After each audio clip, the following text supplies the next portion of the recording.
people still do this?" she said. "Have affairs in hotel rooms in the middle of the afternoon? We're doing it." "Yes, but it seems, I don't know, it doesn't feel real."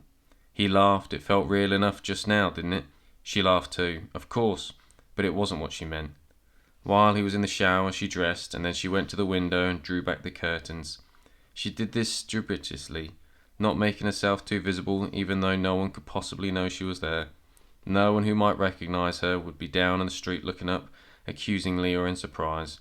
And so it was. The street was deserted.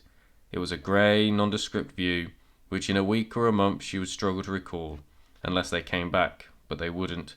Not to this hotel. If they came here again, the excitement, the pleasure which had been real enough would not return with them. She felt this very strongly. There was a block of flats, a terrace of identical houses, a brick-built factory or a warehouse where nothing seemed to be going on. There were trees in a tiny park with railings, a bench and flower beds. A woman she'd not noticed at first was on the bench, while a small white dog sniffed the flower beds and the sad patch of grass they surrounded. "This is nowhere," she thought. "I'm looking at one of those empty, vague, precise, dreamlike scenes painted by..." But she couldn't remember the artist's name. "It will never look like this again," she thought, "because I won't be here to see it." The shower stopped, and she heard him whistling. He was trying too hard to whistle tunelessly.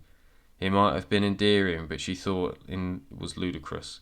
He would know she was listening, and would be assessing wrongly the effect of his unmusical whistling was having. She considered leaving right there, before he came back into the room, but she didn't go. She stayed at the window, watching the white dog and the woman on the bench.